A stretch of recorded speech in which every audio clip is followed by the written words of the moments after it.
예, 시작하겠습니다. 그 첫날이라 강의 계획서 먼저 좀 보도록 할게요. 그러니까 한 장짜리죠. 짧게 보겠습니다. 이제 오늘부터 시작해가지고 2주 동안 문풀 강의가 시작되는데요. 그래서 일정은 좀 미리 말씀을 드리면 이번 주 목요일은 좀 개인 사정이 있어가지고 휴양을 해야 될 것 같아요. 그래가지고 이번 주 월, 화, 수 진행하고 좀 수정을 해가지고 다음 주 월, 화, 수, 목, 금 해서 총 8회 이렇게 좀 준비돼야 될 것 같습니다. 이 시간은 오후 2시부터 5시 반이고요. 그 다음에 교재 말씀을 드리면 원래 작년까지 문풀 강의 어떻게 진행했냐면 그 매 시간 문제를 나눠드리고 해설지를 따로 드리고 그렇게 했었어요. 프린트물로 했었는데 이렇게 하니까 너무 번잡스럽더라고요. 그래가지고 올해 그냥 책을 내버렸어요. 그래가지고 이 교재로 진행하긴 하는데 이건 좀 이따 말씀드리겠습니다만은 그 이게 회차별로 한 40문제씩 구성이 되어 있거든요. 그래서 그게 실제로 있다가 그 문제지가 나가는데요. 오프라인에 오신 분들은 온라인 듣는 분들이 뭐 따로 뭐 할 거 없을 것 같고 그 오프라인에 오시는 분들 이따 문제지를 드릴 건데 그게 여기 있는 책의 문제 그대로예요. 해설은 책에 있으니까 책으로 보시면 될 것 같고 또 오신 분들 이제 문제를 풀어봐야 되는데 책으로 푸세요 이럴 수 없지 않습니까? 그래가지고 공식 시험지 양식으로 문제를 드려요. 근데 그거는 이 책에 있는 문제 그대로입니다. 자 이제 교재 먼저 말씀을 드리면 요 책만 보면은 뭐 1차 시험 대비하는데 아무런 지장이 없느냐 그건 아니에요. 그건 아니고 일단 1차 공부하실 때 메인 교재 하나는 들고 가셔야 됩니다. 그래서 많이 보시는 게 에센스 보기도 하고 뭐 대책 도화 보기도 하는데 어쨌든 메인 교재 하나는 쥐고 가셔야 되고 아니면 뭐 OX집이라도 하나 가져가셔야 돼요. 그래가지고 이것만 뭐 다 공부하시면 여기에서 다 나와요 이렇게 말씀드릴 수는 없어요. 그래서 요 얇잖아요 되게 이거 책도. 그래가지고 여기 있는 문제는 어떤 식이냐면 어쨌든 우리 시험에서 제일 중요한 건 기출문제예요. 그래서 기출문제가 반영되어 있는 에센스든 뭐 도화든 아니면 OX집이든 뭐 하나 쥐고 가셔야 되는 거고 거기다가 플러스 알파로 얻는 느낌 이렇게 좀 생각하시면 되겠습니다. 그래서 여기 있는 문제는 기존에 기출이 많이 있던 것들도 반영되어 있습니다만은 이제 그보다는 최신 판례라든가 최근의 개정법령들 이런 것들을 주로 많이 반영을 해놨어요. 그래서 우리가 시중에 있는 기출 문제에는 최근에 개정된 부분들이 반영이 안 돼 있지 않습니까? 그러다 보니까 그런 부분들을 출제를 많이 하는 거거든요. 그래서 얘만 보면 안 되고 얘는 메인으로 보시는 교재에다가 플러스 알파를 얻는 거니까 그렇게 좀 알고 계셔야 됩니다. 그래서 많이 문의가 들어오는 게 요것만 사가지고 다 풀어보면 되나요? 근데 안 돼. 이걸로 부족합니다. 이거는. 그래서 일단 우리는 제일 중요한 건 기출문제니까 메인 교재 하나 가져가시고 거기다가 플러스 알파 이렇게 좀 생각하시면 좋겠습니다. 그럼 이제 강의 진행은 어떻게 해야 될 거냐면 이제 문제풀이 강의니까 문제를 풀겠죠. 그래가지고 매 회차가 세 타임으로 구성이 되어 있어요. 그래가지고 강의 진행 자체는 이제 오늘 나눠드린 조문제로 가지고 진행을 하고요. 그래가지고 첫 번째 타이밍에는 조문제를 가지고 조문 중심의 트릭 위주로 그러니까 뭐 내용 설명 드릴 시간은 없을 것 같고 이 조문 가지고 어떤 식으로 출제가 되는지에 대해서 트릭 위주로 말씀을 드리고 그걸 캐치한 다음에 문제 푸는 시간을 드릴 거예요. 물론 문제는 여기 있는 책에 있는 문제 그대로입니다만은 그래서 그걸 바탕으로 문제를 풀어보고 세 번째 타이밍에서 강평하는 형식 그렇게 구성이 되어 있습니다. 그래가지고 첫 번째 시간은 매 회차가 첫 번째 시간은 아무래도 조문 중심으로 얘기를 하고요. 마지막 회차 강평은 조문이 있는 거 그대로 뭐 읽어드릴 필요 없지 않습니까? 그러다 보니 그때는 판례 중심으로 많이 이제 얘기가 들어갈 거예요. 그래서 우리가 기존에 1차만 중심으로 대비하신 분들은 이제 조문 쪽에 강점이 좀 있는데 판례가 약해요. 그러다 보니까는 그런 분들은 세 번째 타이밍이 중요할 것 같고 2차 위주로 하셨던 분들은 판례는 강한데 조문이 약해요. 그런 분들은 오히려 첫 번째 타이밍이 중요할 것 같고. 그래가지고 예를 들어 강의를 듣는데 특히 동영상 듣는 분들 강의를 듣는데 시간이 좀 부족해가지고 좀 효율적으로 해야 되겠다. 그러면 기존에 2차 위주로 하셨던 분들은 매 회차의 첫 타임이 중요하고요. 1차 위주로 하셨던 분들은 매 회차의 마지막 타임 이게 중요합니다. 그래서 그렇게 좀 생각을 하시면 될 것 같습니다. 그래가지고 말씀드렸던 것은 목표가 나와 있는데 그래서 조문 가지고 트릭 체크하고요. 그 다음에 문제 풀어보고 그 다음에 이제 해당 파트의 진도에 있어서의 이제 최신 판례라든가 이런 것들 좀 이제 같이 강의를 진행하고 이렇게 하면 되겠습니다. 자, 그 다음에 이 페이지 보시게 되면 진도표가 있는데 뭐 큰 의미가 있지는 않아요. 그래가지고 오늘 어디까지 나올 거냐면은 오리엔테이션 짧게 하고 근로기준법 총칙 파트 이제 뭐 헌법 32조까지 해가지고 얘기를 좀 하고요. 그 다음에 근로기합 파트 2분의 1까지인데 근기법 2, 3조 1항 정도까지 본다 이렇게 생각하면 될 것 같아요. 그래가지고 내일은 근기법 2, 3조 1항의 좀 내용 한 절반쯤 뒤하고 그 다음에 임금까지 마무리 짓고 이런 식인 거죠. 그래서 수요일 날 근기법이 끝나요. 3일 만에. 그리고 목요일은 휴강이라서 이게 한 주 넘어가죠. 다음 주 월요일에 노동법 기본 이론이랑 노동조합 파트를 하는데 노동법 기본 이론 파트는 이제 요약자를 드릴 거예요. 그걸로 좀 진행하는 걸로 하고요. 그러고 나서 이제 교섭, 협약, 조정하고 쟁행에 분호하고 우리가 기타 법령이 총 14개졌습니까? 14개를 7개씩 찢어가지고 마지막 이틀 동안 다음 주 목금 될 건데 이렇게 진행합니다.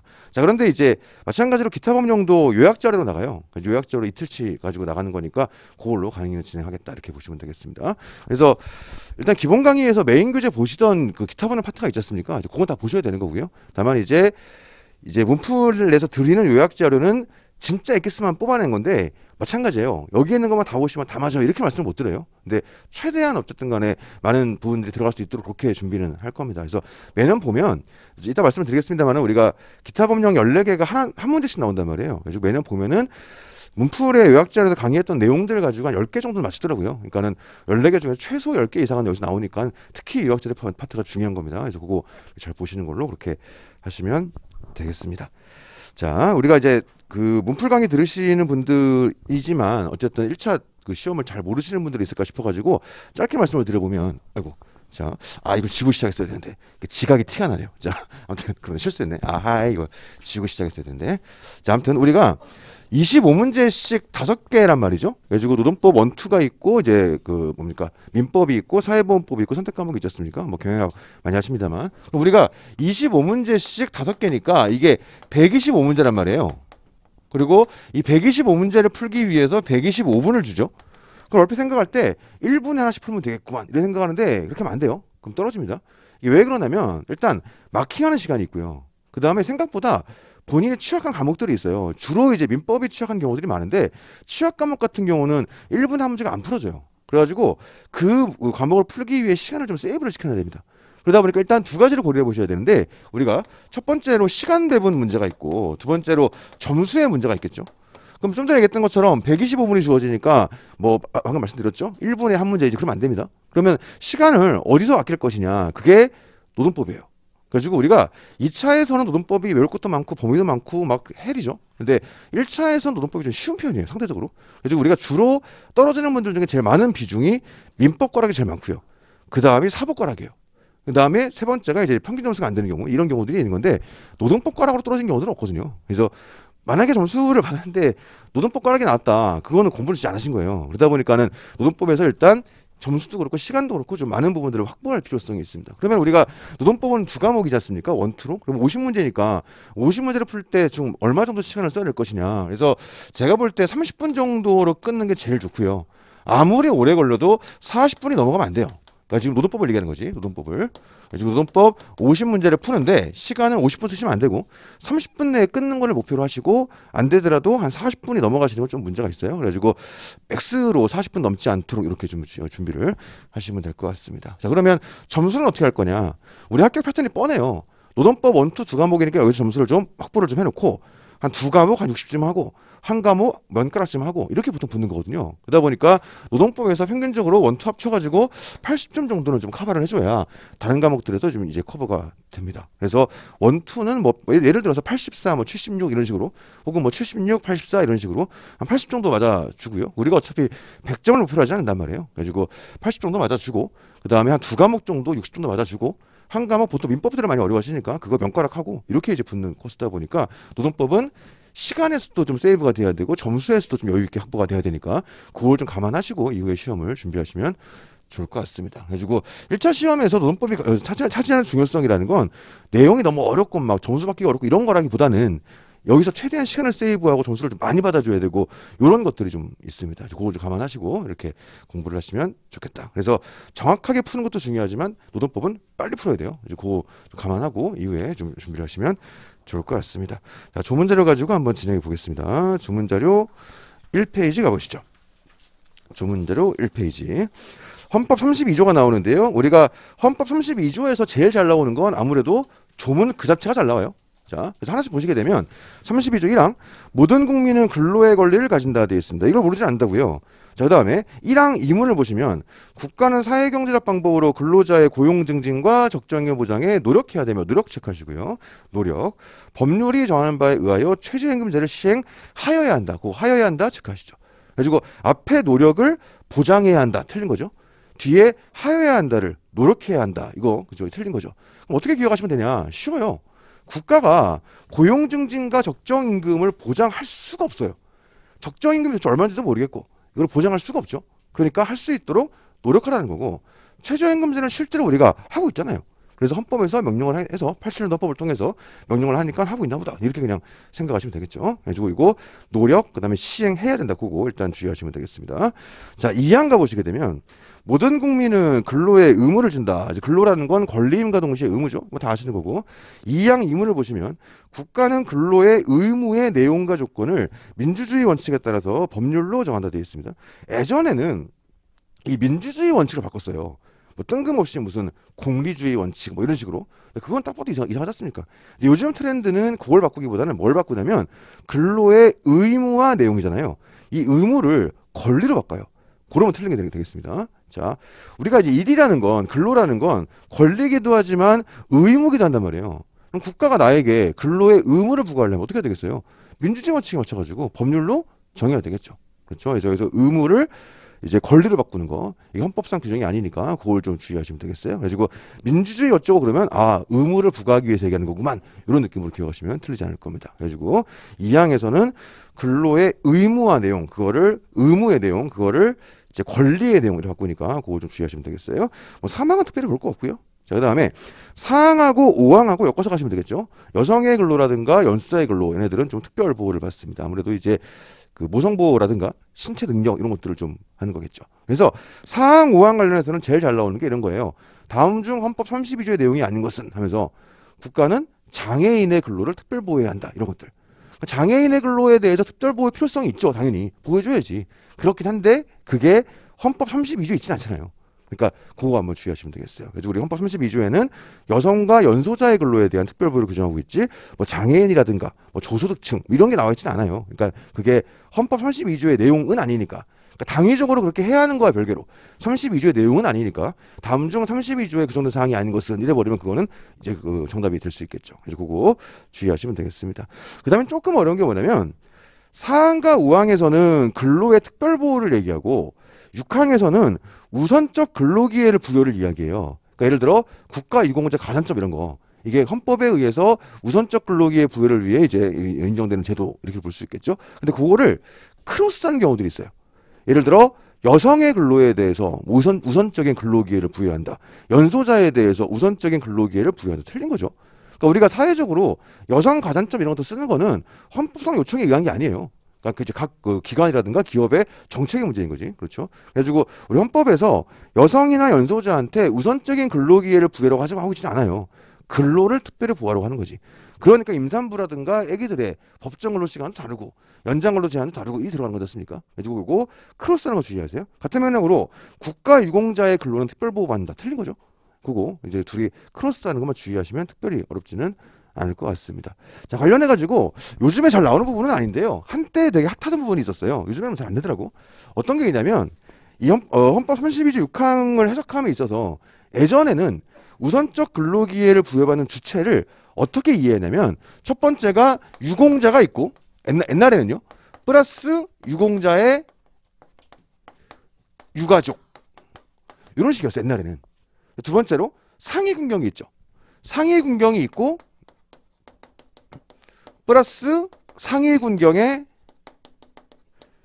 유가족 이런 식이었다고요. 마지막으로 전몰 군경은 이제 돌아가신 분들이니까 뭐 유가족이 이 자체는 얘기할 게 없겠죠. 그러니까 유가족만 얘기 되겠지. 그래서 전몰 군경의 유가족 이런 식이었어요. 옛날에는. 그래서 옛날에는 32조 6항에 의하여 우선적 근로기회에 부여받은 사람들을 따져봤을 때 하나, 둘, 셋, 넷, 다섯 이렇게 많았던 거예요. 이래버리니까 나라에 예를 들어 공무원 시험 보는데 가산점 받는 사람들이 너무 많은 거지. 그래가지고 내가 이런 식의 유가족이 되지 않으면, 예를 들어 유공자의 유가족 이러지 않으면 점수를 100점 맞아 떨어지는 거예요. 너무 많으니까 가산 받는 분들이. 그러면 아무래도 이런 사람들이 아닌 사람들에 대해서 공무담인권의 침해가 크겠죠. 아무래도 나 공무원 되고 싶은데 100점 맞아도 안 되니 못해 이거를. 그렇지 않습니까? 그러다 보니까 이 헌법재판소에서 불합치 결정을 받았어요. 지금은 어떻게 이해되느냐? 여기서 이 사람들은 빠져 있습니다. 그래서 유공자 그 자체에 대해서 가산점이 들어가는 거고 상위 군경에 대해서 가산점이 들어가는 거고 그 다음에 전몰 군경은 돌아가신 분이니까 이분한테는 돌아가신 분한테 어떻게 일자를 주겠어요? 말이 안 되는 거지. 그래서 전몰 군경의 유가족한테 그래가지고 의 유가족이 전몰 군경만 꾸미는 것으로 지금은 그렇게 보는 게 헌법재판소 입장입니다. 그래가지고 한때 이게 핫했는데 요새는 안 나오더라고. 그래가지고 뭐 참고로 알고만 계세요. 혹시 모르니까. 그래가지고 예를 들어서 유공자의 유가족에 대해서 우선적 근로기회를 부여한다. 그럼 틀린 거예요. 이거는 이제 그렇게 생각하시면 될 것 같습니다. 이 정도면은 뭐 헌법 32조의 규정과 관련해서는 특별히 뭐 말씀드릴 게 더 없을 것 같아요. 관련해 가지고 우리가 32조의 근로의 권리라는 건 한 두 가지 측면으로 생각해 볼 수 있어요. 하나는 뭐냐면 일을 하고자 하는 사람들의 문제예요. 또 하나는 일을 하고 있는 사람들의 문제지. 그래서 우리가 실업자에게도 근로의 권리는 보장되는 거고요. 그러니까 내가 일자리 내라 이런 식의 요구를 할 수 있겠죠. 물론 진짜 말 그대로 나를 꽂아줘 라고 하진 못하지만 내가 일자리를 구할 수 있도록 노력해줘 국가에게 이런 것들을 예를 들어 요구할 수 있겠죠. 그래서 일자리가 구해지지 않으면 실업급여도 신청하는 거고 그게 이제 그 실업자들한테도 근로의 권리로서 문제가 있고요. 그 다음에 내가 취업을 했다. 그럼 취업자 입장에서도 내가 일을 하는 건 나의 권리를 행사하는 거니까 인간다운 환경에서 할 수 있어야지 이런 주장을 할 수가 있을 거예요. 그래서 근로의 권리라는 건 두 가지 측면으로 생각해 볼 수가 있어요. 하나가 실업자의 문제고 하나가 취업자의 문제죠. 실업자 입장에서는 나 근로의 권리를 행사할 수 있도록 내 일자리 좀 어떻게 좀 해줘 보세요. 그렇죠? 이렇게 우리가 얘기할 수 있겠죠. 이걸 우리가 뭐라 부르냐? 일할 자리에 관한 권리. 이렇게 얘기하죠. 그 다음에 두 번째로 취업자 입장에서는 나 지금 권리 행사하고 있는 거니까 좀 인간답게 살 수 있게 해줘야지. 이런 주장할 수 있을 거예요. 이걸 우리가 뭐라 부르냐? 일할 환경에 관한 권리. 이런 식으로 보통 이야기를 합니다. 자, 그래서 우리가 뭐 결론적으로 얘기하면 그 근로의 권리의 주체를 얘기할 때 우리나라 국민들은 일할 자리에 관한 권리든 환경에 관한 권리든 다 주체가 되겠죠. 당연히. 근데 이제 외국인들의 문제가 있어요. 이제 외국인 같은 경우는 일할 자리에 관한 권리에 대해서는 주체성을 인정하지 않지만 여기에 대해서는 외국인도 주체성을 인정한다. 이게 헌법재판소 입장이죠. 오케이. 그래서 특정 법률을 통해서 외국인이라는 이유로 특정 법률을 통해서 근기법의 적용을 배제한다. 이러면 그 외국인도 쉽게 말하면 헌법성을 걸 수 있어요. 왜 이 법률을 통해 나를 이렇게 하느냐, 내 근로의 권리를 왜 침해하느냐, 내가 일을 하면 근기법 보호를 받아야 되는데 왜 못 받게 하느냐. 그래서 헌법성 이런 것들이 외국인도 가능할 수 있겠다. 그러면 헌법재판소에서 이게 위헌인지 여부를 판단해 주겠죠. 이들도 권리의 주체가 되는 거니까 이런 것들 한번 추가로 보시면 되겠습니다. 자, 그러고 나면 근로기준법 들어갈게요.